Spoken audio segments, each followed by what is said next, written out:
speaker, the former chief of the Forest Service and former director of the Bureau of Land Management, and let us not forget a fishing guide for 11 years out in the real world, Mike Dombeck, one of the most sterling conservation leaders of the last 100 years. His accomplishments are too many to list, but near and dear to the hearts of Montanans are his protection of the incomparable Rocky Mountain front, his commitment to protecting the Rock Creek watershed from a proposed mine inside the Cabot Mountains wilderness, and dearest to us all, his agency's implementation of the roadless rule, which, as he would be the first to tell you, was not his rule, but the people's will. On July 1st, 1998, the 100th anniversary of Gifford Pinchot's first day of working for the U.S. Forest Service, Mike sent a memo to all Forest Service employees that stated, if we are to redeem our role as conservation leaders, it is not enough to be loyal to the Forest Service organization. First and foremost, we must be loyal to our land ethic. When Mike Dombeck was chief, we used to visit about the Kootenai country a lot. I tried not to abuse that opportunity, nor burden the busy schedule and mind space of this extremely courteous, gracious, kind-hearted man by filling it with reports of which individual timber sales, and indeed which individuals, were being naughty and which ones nice, though I was often tempted. Instead, we talked about two things, wilderness and forestry. His office directed our fledgling group, the Yak Valley Forest Council, in stewardship forestry matters. We went to Washington and lobbied for roadless areas protection and community and restoration forestry.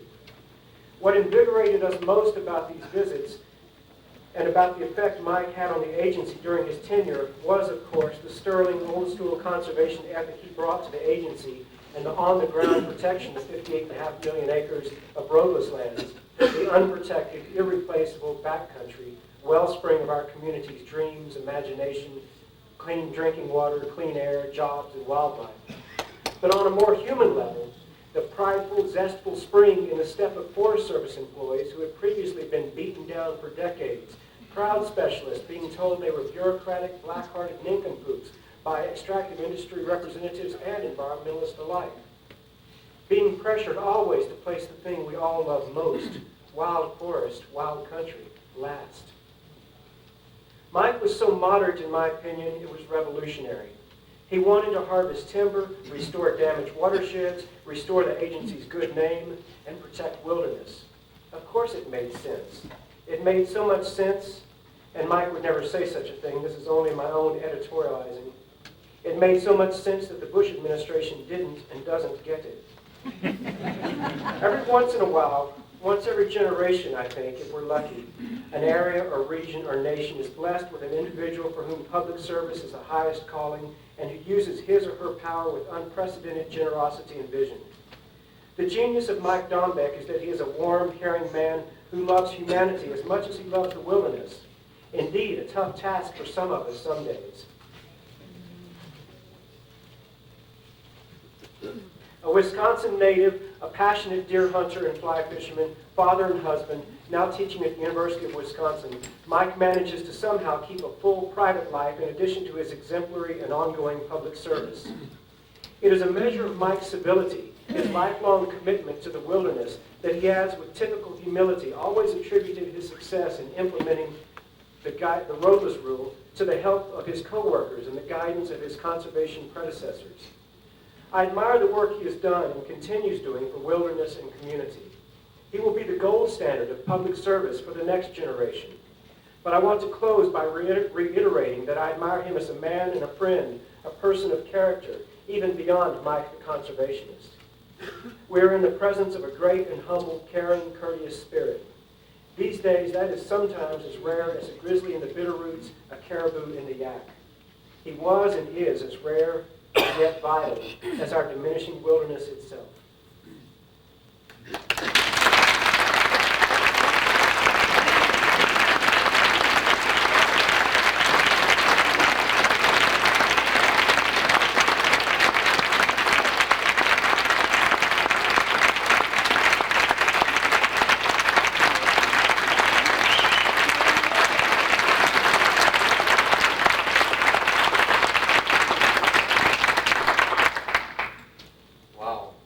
With that kind of introduction, I hate to speak and let you all down.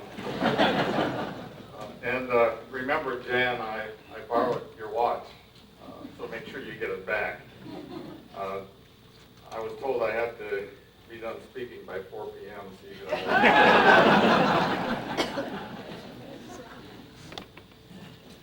There's a lot of talk about Washington and local control, and there are several people in the audience here, like Matt Mellenbach, that I worked with in Washington, and I learned something when I got to Washington.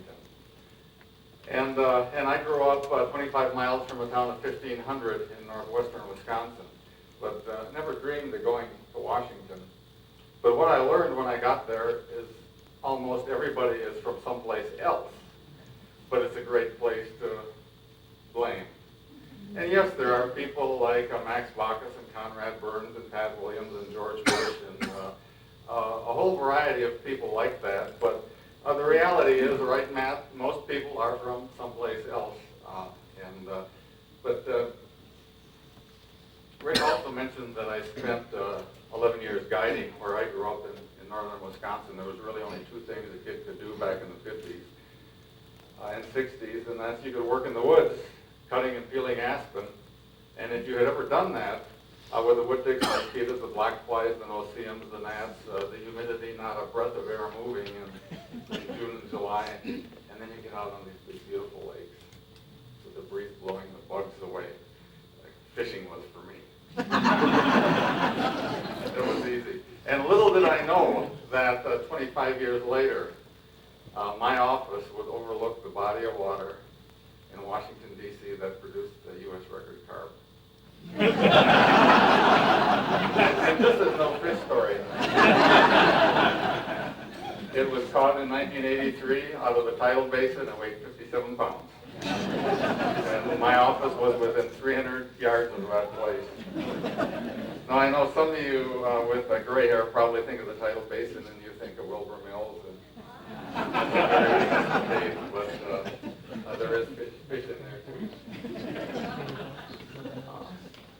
Well, thank you for the gracious invitation to come and talk to you here in Bozeman.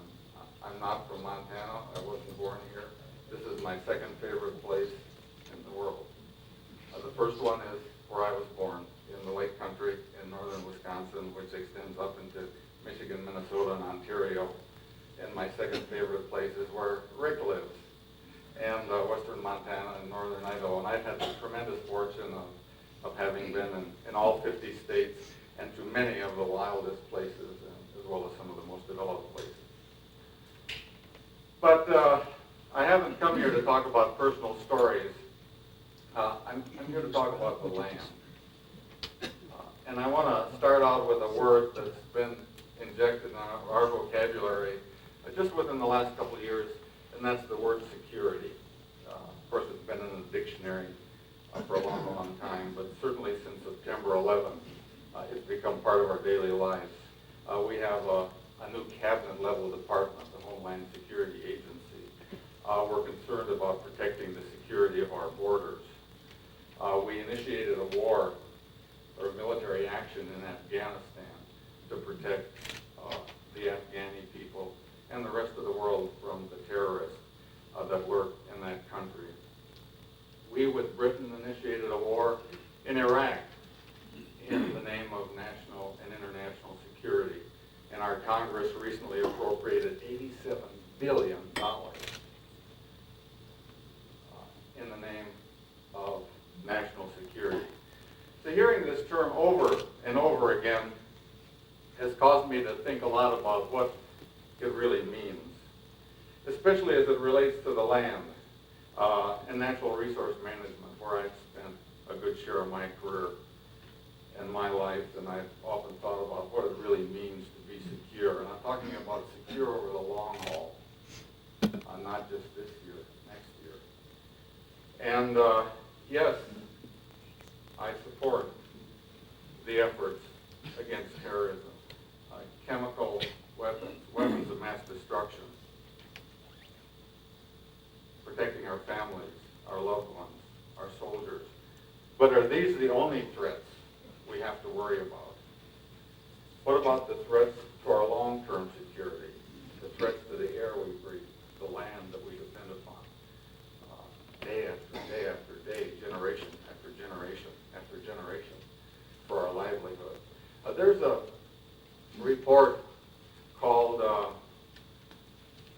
Conquest of Civilization over 7,000 years. And it was published in 1953 in its USDA circular number 90, and its author is Dr. W.C. Loudermilk. And he was the assistant chief of the Natural Resource Conservation Service, what was then the Soil Conservation Service. And he was a PhD soil scientist, geologist, traveled around the world in the 1930s looking at civilizations and what caused the downfall of many of the civilizations millennia before this time. And he came to a couple of conclusions. It was usually misuse of soil and water over the long haul.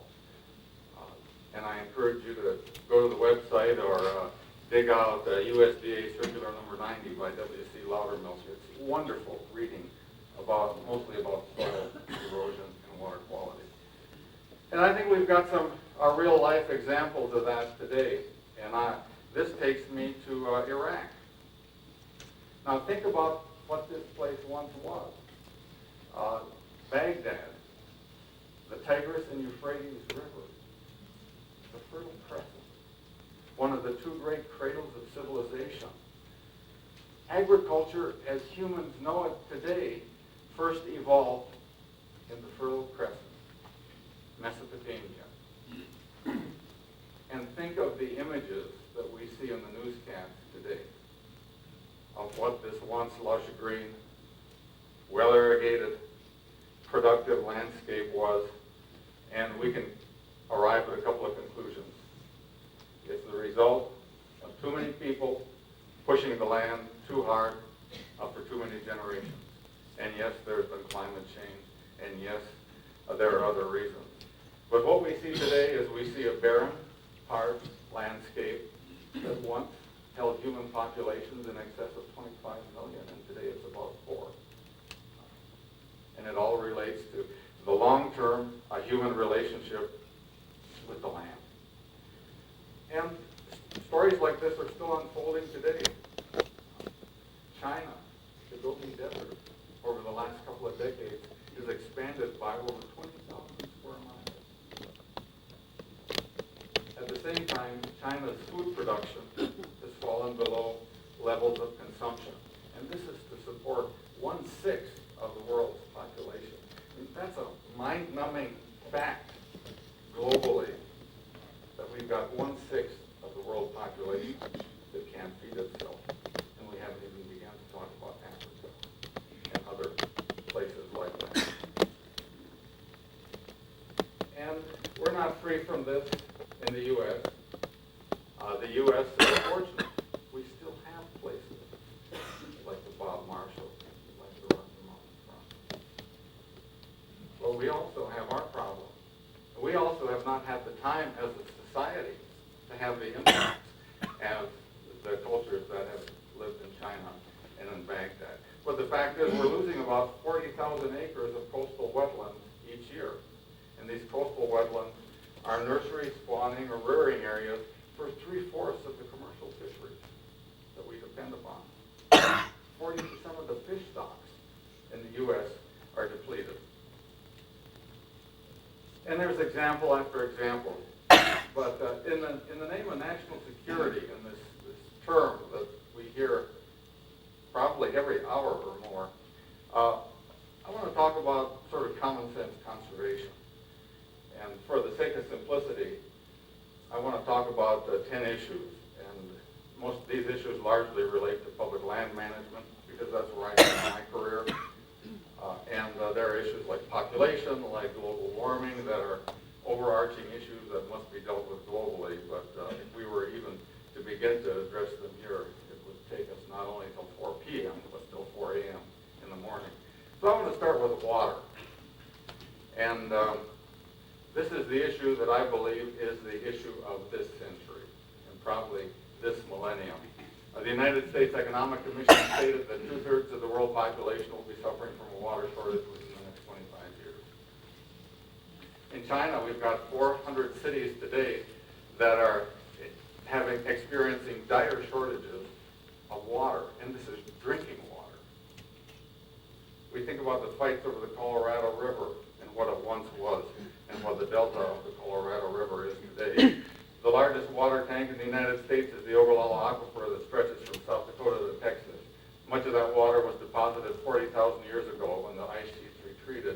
And today we're extracting water from that aquifer 40 times faster than it's being replenished.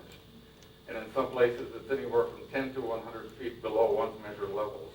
When that tank is dry, we got a problem. I live in the Great Lakes area.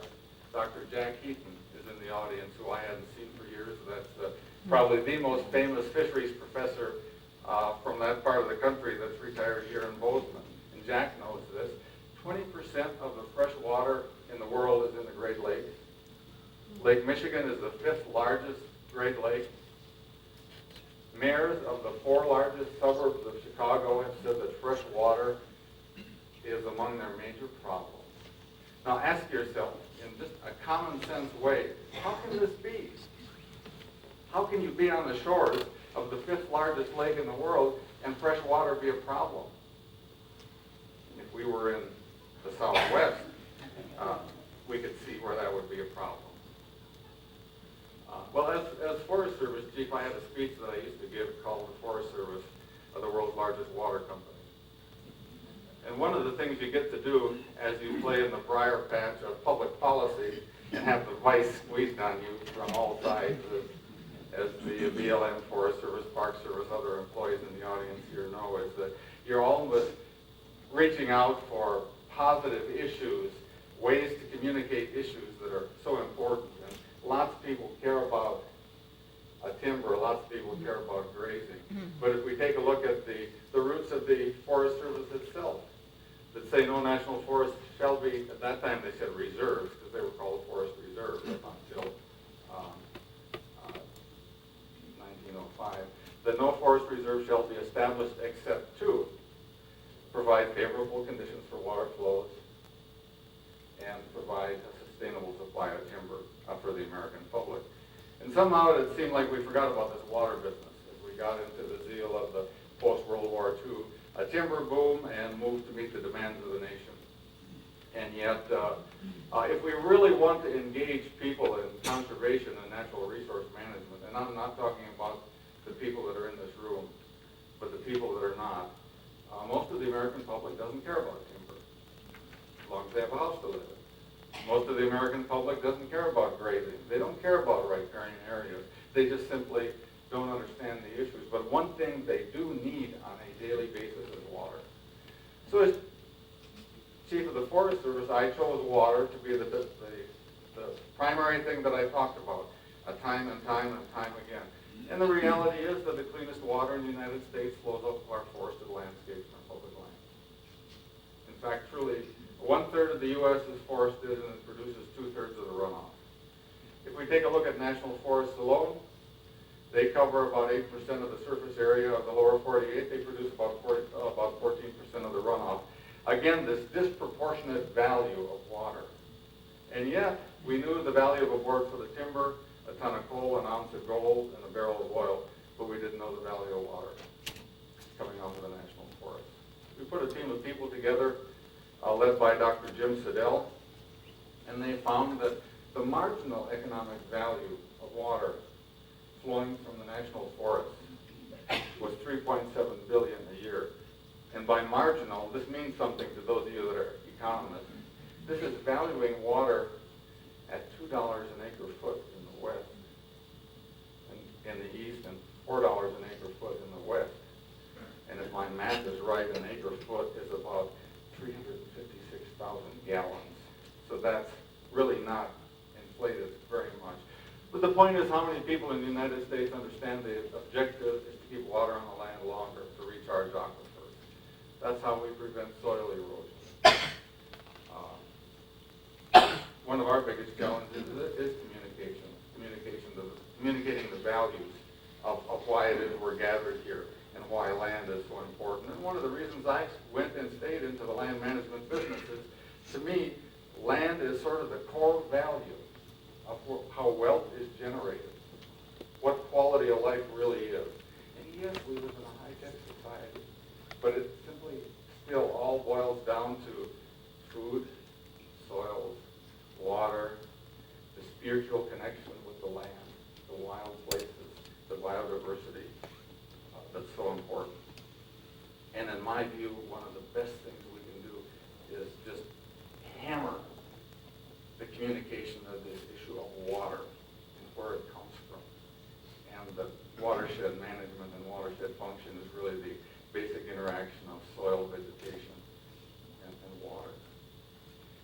as director of BLM or chief of the Forest Service. Not one single land developer came to me and said, Mike, you better be doing a better job of watershed management, and yet look at the water-limited communities in the United States, especially in the Southwest. People just are not making the connection. And my charge to you is help them make that connection. I've got to mention my second issue, land fragmentation and sprawl, briefly. So a few statistics. On the average, about 3.2 million acres per year of forest land, wetland, open space, and farmland are converted to more urban uses. And that's double the rate of the previous decade. That's 8,700 acres a day. That's an area each year twice the size of the state of Delaware. Even in areas where urban areas where population is declining, like Detroit, like Des Moines, Iowa, we see the urban areas increasing. As land fragmentation increases, tract size diminishes. Much of our wildland fire problem is a fragmentation issue. We have houses today where we didn't have houses not too many years ago. If we take a look at forests from 1978 to 1994, the proportion of private forest ownerships, 50 acres or less, doubled. And what that equates to is taking thousands of parcels, large parcels, and carving them up into literally millions of small parcels. I mean, this brings real meaning to Will Rogers' famous quote, "By land, they ain't making it anymore." And if we take a look at some of Aldo Leopold's predictions, he said, many years ago, he said that, made this prediction, and that's 50 years from now, the acquisition of public game lands will be recognized as a milestone in the evolution of a democratic government. Well, that prophecy has certainly came true. If we take a look at our congressionally designated wilderness, 104 million acres, much of it rock and ice, not nearly enough. We're missing major ecosystems, no bottomland hardwoods, no tall grass prairie. And somehow the stark reality of maintaining large unfragmented tracts of land, which is largely maintaining the status quo, is lost on those that call themselves modern-day conservatives. To me, a conservative was someone that maintained the status quo. Today it seems to mean something else. Modern-day conservatives seem to define a roadless area as something in need of roads. And I won't even get into the Forest Service roadless issue, although the scars are healing, and the bottom line is the road building era is over, in spite of what this administration does, or any administration, because there may be a few miles if things are relaxed, but the values simply are not there. There's a reason these areas are roadless. Much of this is economically driven. So I'm not really overly worried about entry into roadless areas beyond the symbolic importance of communicating and understanding the value of what it is. I noticed this morning there was a question about wildland fire, and I can't talk about public lands without at least touching on a wildland fire. And it's really about the urban-wildland interface, sort of a fancy term for something that's half wild and half Walmart. But if we think about the 400 million acres in the United States today and about 73 million of national forests that are identified as vulnerable to fire, much of this is in the western United States. I can't tell you how many fires I've been on in this state over the years. But there's something to be learned from all of this, and I always like to talk about Smokey, because Smokey was the most effective conservation education campaign probably in the history of the world. According to the polls in 1968, Smokey was the second most recognized character in the United States. Number one wasn't Mickey, it was Santa. In 1968, more people knew who Smokey was than could name the president. And we could get into the forest health issue, which we might in question and answers, but the reality is we have changed a lot of things. We've got 100 years of fire suppression, and I got to tell you, we've got the best wildland firefighters in the world in in this country with a track record almost second to none. 98% of the fires are put out in initial attack. And from the standpoint of probably any land manager, when you look at the big picture of fire, it's really a very frustrating thing. When do we fight fire? When it's the hardest and the most expensive. When does fire season end? When it rains. When we suppress fire, what are we guaranteeing? That we're saving it to burn another year. So my conclusion of that is we have to completely rethink our whole relationship with fire and with the land and our sort of human zeal to want to control nature and think that we can wrap all this up. And we just, it's almost like we've got to start over in thinking about fire. And let me just give you a couple of examples. The second most expensive fire in the history of this country was the Biscuit Fire, which was southwestern Oregon, 2002. The most expensive was the Yellowstone Fire, 1988. Well, the media reports told us that the 500,000 acre Biscuit Fire destroyed the landscape. This is the picture, the image that's broadcast all around the entire United States every morning when you turn on the TV, at noon, in the evening, of this tragedy. Well, according to the burn area assessment teams, this is what they found within the perimeter of the Biscuit Fire. 16% of the area burned with high severity, 23% moderate, 41% low, and 20% was unburned. Now, seems to me that might be about the way Mother Nature would have done it. Well, our challenge, and I'm not here as a total let's burn proponent, but our challenge is to put fire back on the land, to learn how to live with fire. It's our communities and our houses that are new. The forest evolved with fire. If the forest couldn't withstand fire, we would have no forest. And yet, as homeowners, the single most important thing you can do to protect your house is not out in a roadless area, not out in the wilderness. It's within 200 feet of your house.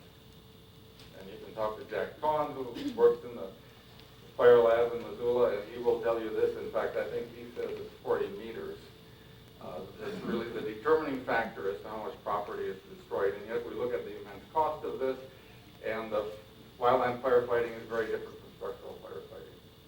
And every time you add a structure in a forest, you're adding $10,000 to $50,000 to the suppression costs, and the bills skyrocket, and the public is irate. And all I got to say with the Healthy Forest Initiative, and many components of it are steps in the right direction, is that I hope that the Bush administration is intent on implementing a balanced Healthy Forest Initiative as they are on rolling back mining regulations, water quality standards, and other things like that.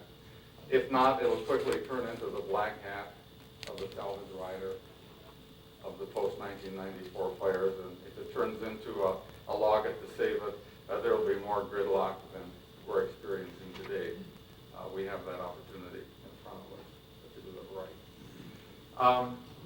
I want to mention my issue number 4 just very briefly, and that's the loss of biodiversity. If you haven't read E.O. Wilson's book called The Future of Life, I recommend it. It's an easy read. He's the world-renowned expert on biodiversity, and he doesn't paint a gloomy picture, but paints a picture of something that's very important, and that's the need to preserve life, all forms of life, the genetic library that we evolved from, the diversity in nature. And I'd like to read a quote, one of my favorite Aldo Leopold quotes. And he was giving a speech to the planners of the Passenger Pigeon Monument. He was overlooking the confluence of the Wisconsin and Mississippi rivers, and this is what he said. And I quote, "There will always be pigeons in books and in museums, but these are effigies and images, dead to all hardships and to lights. Book pigeons cannot dive out of a cloud to make a deer run for cover nor flap their wings in thunderous applause of mass-laden woods. They know no urge of seasons, they feel no kiss of sun, no lash of wind. They live by not living at all. It seems to me that the richest society in the history of the world ought to have as a primary tenet the protection of all forms of life, and wild places are the repository of the biodiversity that we have today. Exotic species. So we've not only managed to diminish our natural ecological heritage, we're also busy rearranging it. We're flying seeds, germs, plants, animals around the globe on a daily basis. I used to go up to Alaska quite a bit, and sitting on the tarmac at Anchorage, you see a whole fleet of 747. Anchorage is one of these global stopover places, and I used to think to myself that I hope I get home without getting sick, because every germ in the world must be in this airport. And we can talk about exotic species for a long time, but you know, leafy spurge, 5 million acres in 23 states, economic losses, $200 million. Yellow star thistle in 12 states. In fact, yellow star thistle is interesting because California had to remove it from their noxious weeds list. Because in order to be on the noxious weeds list in California, that species has to be controllable. And yellow star thistle is just too far out of hand, and it's just breaking the law, and we don't know what to do about it. Think about Dutch elm disease change the looks of our cities and towns. White pine blister rust. White bark pine at the higher elevation. We've got Melaleuca in the Everglades. You know what our best defense against invasion of exotic species is? Protecting our undisturbed landscapes. Because the one thing in common that we see in exotic plants, invasive plants, is they thrive on disturbed landscapes. And this is the cheapest way. Old growth forests. I could talk about this issue for a long time, but I can say that it seems like the neoconservative definition of old growth is senile trees that belong in a home. Particularly a 2x4 or a 2x6. But this is truly the issue that has perplexed the Forest Service for several decades. The spotted owl issue was really about old growth. Much of the roadless issue is really about old growth. And the reality is that the American public realizes there's just a very little left. This is part of our heritage, and they don't want it commercially harvested. And recently, Jack Ward Thomas and I wrote an editorial calling on the Bush administration to call a halt to all commercial harvest of old growth on public land.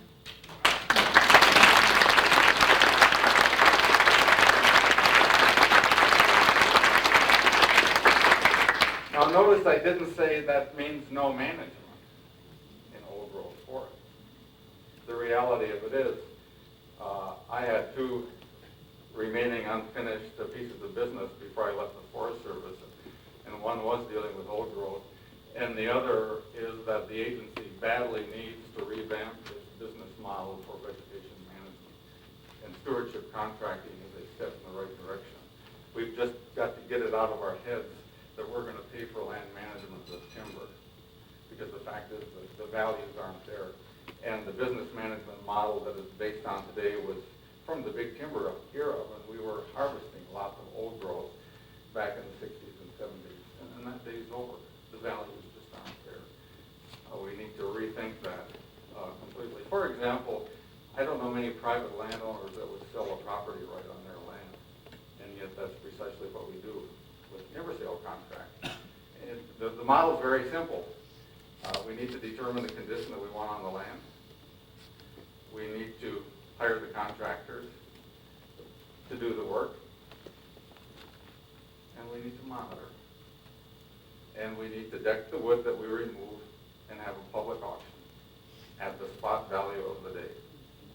It's not much more complicated than that, but as those of you that deal with timber sale contracts and all of the ramifications of it know that there's history and there's policies that are just intractable, that add complexity to all this.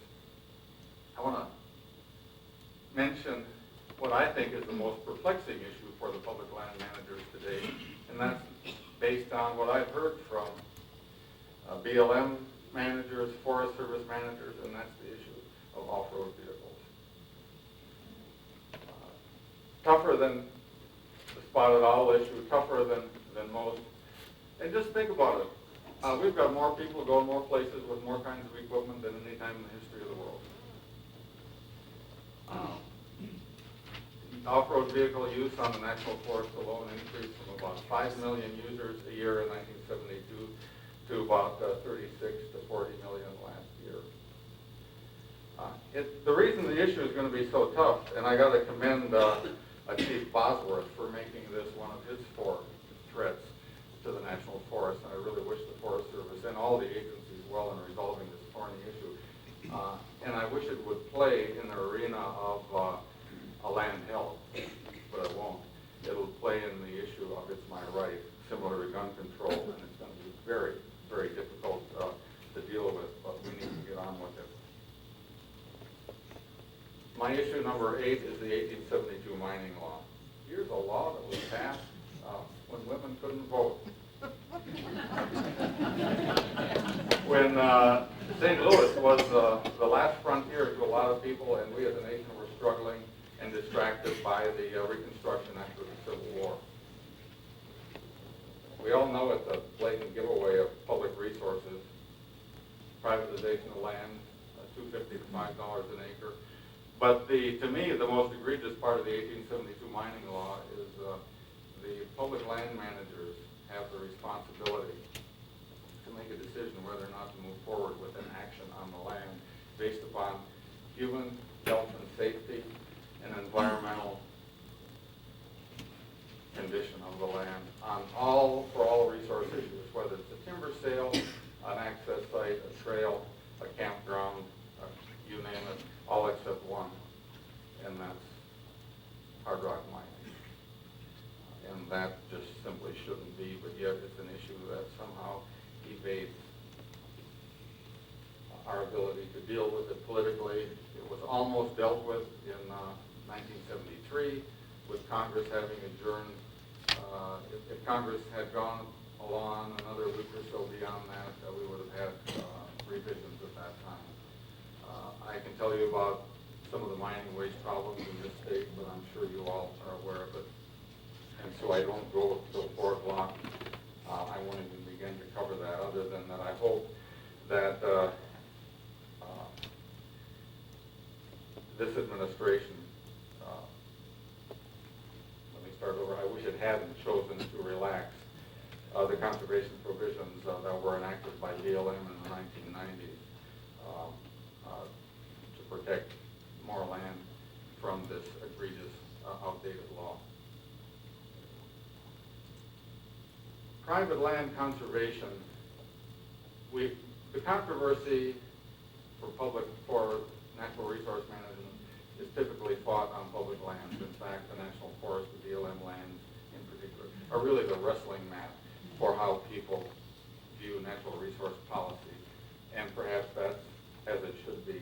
But the real gains for increasing biodiversity, for enhancing water quality, watershed restoration, are really on private lands in the United States, because that's where most of the land is.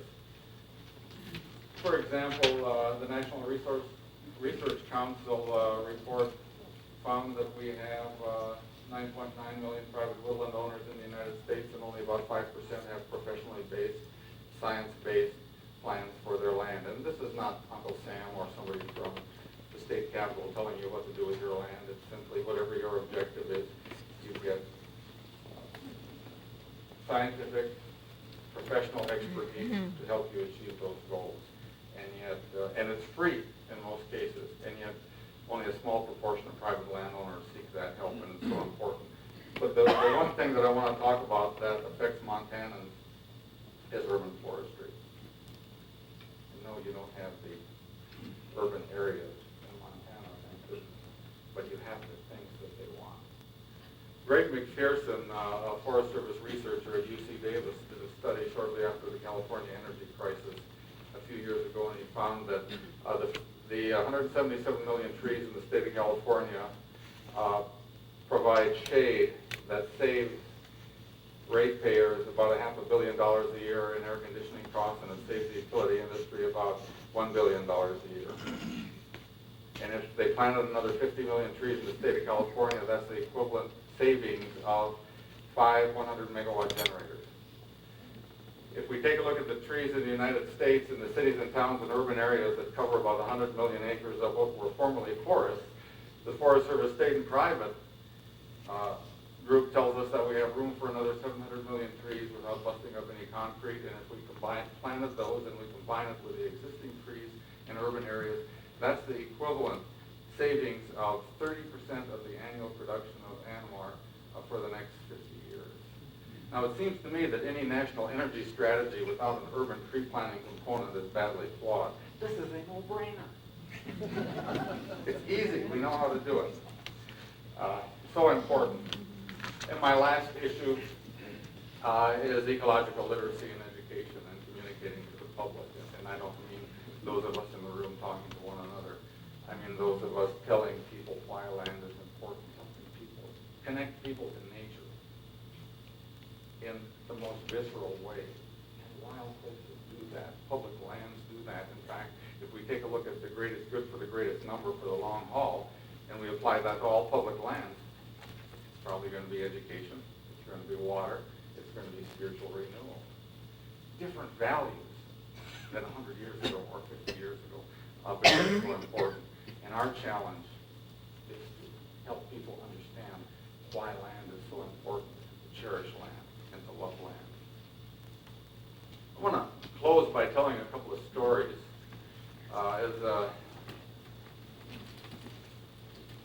I got thrust into big controversial issues, say a little bit over a decade ago or so ago. I started spending more and more time in the history of conservation, the public domain, the BLM, the Forest Service, the various agencies, and learned a lot and learned that many, many things repeat themselves. And then I thought about September 11th, when that occurred. And then I thought about a tragedy that occurred about 100 years before that, on September 6, 1901. And that was when an assassin's bullet hit President McKinley when he was attending the Pan Am Exposition in Buffalo, New York. At that same time, Theodore Roosevelt, as vice president, was giving a speech to the Vermont Fish and Game League. He was summoned to New York to be at the president's side. He got to Buffalo. He got to Buffalo. It appeared as though McKinley was going to recover. He decided to get out of the limelight, get his family, and go on a vacation. So they went to the Adirondacks, camped at the base of Mount Marcy with his wife Edith, two of their sons and his party. They hiked about halfway up the next day. Edith and the kids turned around. The vice president and his party proceeded to the top of Mount Marcy, which is the highest peak in the Adirondacks. On the way back on the shores of the Lake of the Clouds, which is the headwaters of the Hudson River, they were having lunch. And the messenger came with a telegram summoning Roosevelt to Buffalo immediately. The president had taken a turn for the worse. Roosevelt got to Buffalo to be sworn in as the 26th president of the United States. That night, this came totally out of the blue. We look at some of the history prior to that time. As a governor of New York, Roosevelt had the troublesome tendency of wanting to protect natural resources and rein in corporate greed. They had to figure out a way to get this bull out of their china shop. The answer was, let's draft him for the vice presidency. He never does anything as vice president. And then the Republican Party chairman, Mark Hanna, said, now that damn cowboy's in the White House. Imagine having a president today who would take time out at noon for ornithological readings.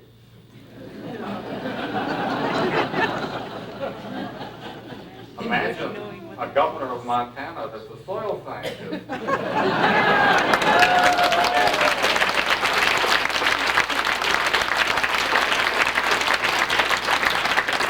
It really wasn't since Jefferson that the White House had someone so well versed in the sciences as Theodore Roosevelt.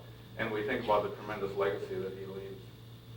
250 million acres of national forests, national wildlife refuges, identifying or defining the word conservation itself. That's so important. The nation's wild places have become as much of our character as Gettysburg Battlefield, as Constitution Hall, as the Liberty Bell, as Plymouth Rock. Then why has protecting our wild places become such a political football? Those who support clean air, clean water, are labeled as liberals. Those who want to save the few ancient forests remaining for their aesthetic qualities, the repository of biodiversity, are anti-development environmental wackos. Wasn't it Republican President Abraham Lincoln, the first president to set aside land for aesthetic value? He signed a document on July 1st, 1864, in the heat of the Civil War, conveying the Mariposa Grove of giant sequoias to the state of California for recreation. 100 years later, Lyndon Johnson, another president not known as a conservationist, signed the Wilderness Act. At that time, that bill passed the House 372 to 12 and the Senate 92 to 1. What would happen today? Richard Nixon, no liberal by any account, worked in a bipartisan fashion, created the EPA, the Clean Air Act amendments, extended the Endangered Species Act, Marine Mammal Protection Act, Coastal Zone Management Act, and expanded the National Park System. Theodore Roosevelt said this: a nation that destroys its soils destroys itself. And he hadn't read W.C. Loudermilk's. And if Roosevelt were alive today, I think he'd add to that. I think he'd say a nation that destroys its soil, its water, and its biodiversity destroys itself. So let's go back to this security theme and say if we really, truly want to be free from threats to our security, we really need to think long haul about land, our relationship with the land. And as we spend billions of dollars and lives, and hours, going after those that need to be gone after, like Saddam Hussein, Osama bin Laden. Let me say though, aren't we making a mistake by putting almost all of our energy in that sphere and ignoring the threats to the land, the education, our ability to produce food, water over the long haul, things that have toppled more civilizations than all the desperate dictators put together. And ask ourselves, are we truly going to be secure if our borders are sealed off from terrorists, if our water isn't pure, if our air isn't pure, and if the land we live on is losing its productivity, if it becomes sick? I think the answer to that question is on the TV every day as we look at Iraq and Baghdad. And the answer is blown in the sand of the once Fertile Crescent. Have a wonderful meeting, and thank you for the invitation to speak.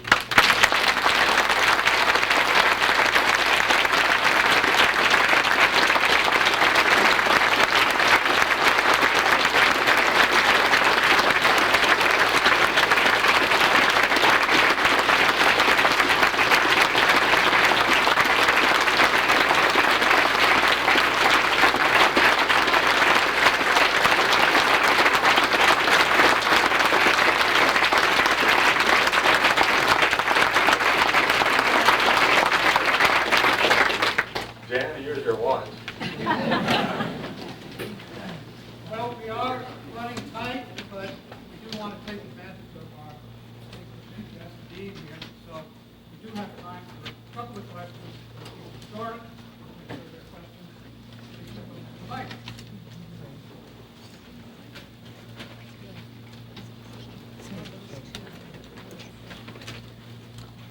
Thank you. Great talk, and thank you very, very much, Mike. I did want to ask, with the cutback and attempting scaling back of our social programs, my fear is that the current administration is looking at public lands as a social program in the same way as our human social program. And I am very concerned that the cutbacks will be so severe that it's going to impact and destroy potentially our public lands into the future. And I'd like you to comment on that. I guess I really hadn't thought about it in the context of social programs, and I'm not sure if you're getting at some of the outsourcing, downsizing issues, but I do want to address that just very briefly, that every administration downsizes. I don't know, those of us that have been around in government for a long time have been through exercises time and time and time again. The thing that I'm most concerned about now with the outsourcing and downsizing, when we think about protection of archaeological resources, when we think about the protection of layout of timber sales, of various things like this, is if it's not the public servants that do this, who do we think is going to do this? Who are the contractors going to be? What are their loyalties going to be? What's going to be the incentives that drive them? I'm very much concerned about that when it comes to that piece of what's going on now. I mean, look at what happened after September 11th as a result of a failed airport security system. We federalized it.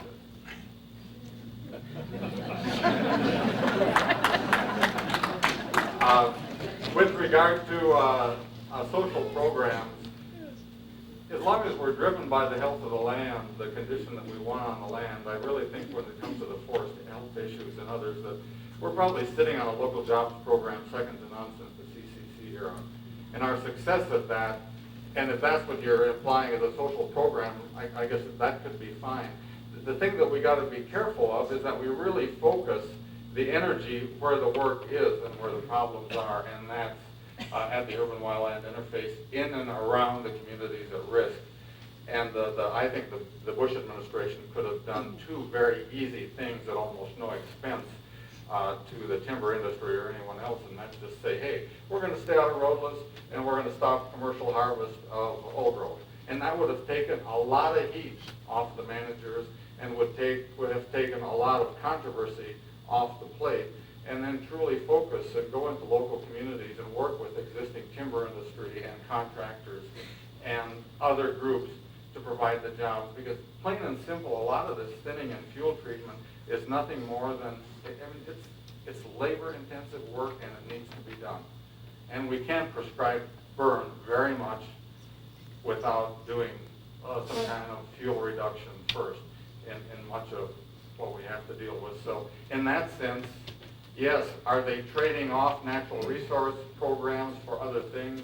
In fact, we have been losing market share in conservation in the United States for a long time. And that's that if we take a look at the proportion of the federal budget allocated to natural resources and conservation today versus 40 years ago, it's not a good story at all. So we're losing ground to other values, and somehow we've got to get that back. And to me, it all boils down to our relationship and understanding of what the importance of the land and what it does for us in general as a society. And somehow we seem to be losing that. Second question? Yep. Can everybody hear me? Yeah. I don't like Mike much. But I have a question first, which is, I've heard there's a law on the books that the Forest Service must take responsibility or is responsible for property damage on private land from a fire that starts on federal land or on Forest Service land. Is this true? And if you don't know, then anyone, I know there's other. If it's a prescribed fire, yes. If it's a escaped wildfire, there's some gray there. So let's just say it's a prescribed fire. Is that what you're talking about? No, I'm talking about a wildfire, or you're specifically referring to one that is started by the Forest Service for purpose, say, for instance, of reducing fuels. Yeah, the Sierra Grande was a prime example of an escaped prescribed fire. Los Yes. Alamos. Okay, so we're talking about a gray area. Matt, do you know I always go to Matt. Do you know the answer to that? It's a gray area. It's a great.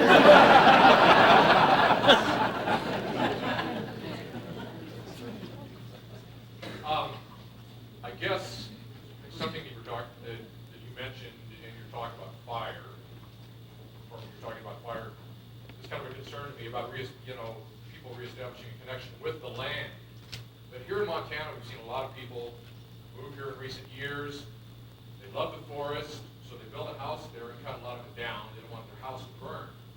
They put their septic system in near a waterway because they like water, and so the effluent drains into the nearest water system.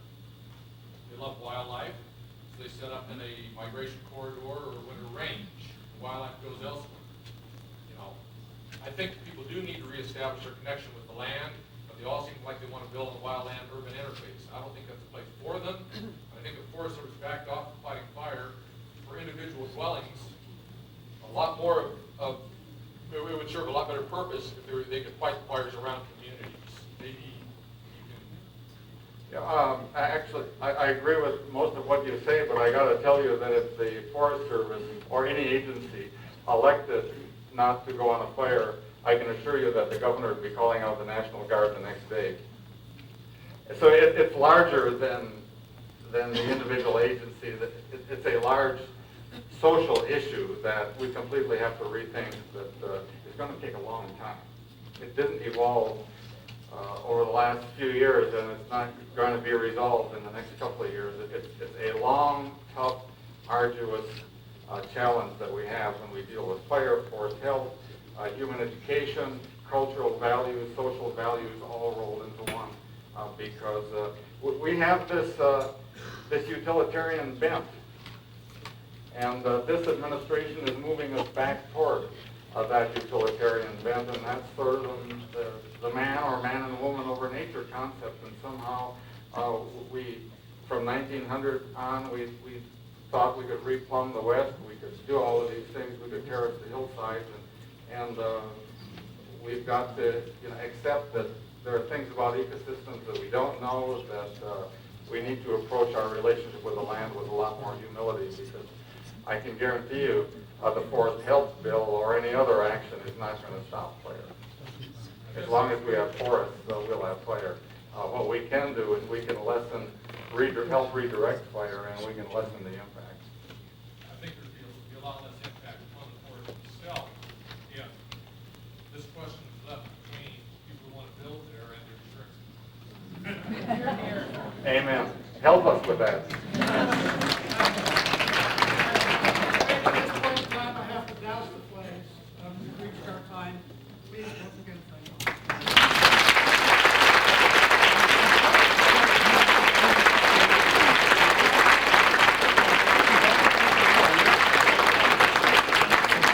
Okay, we're going to keep moving.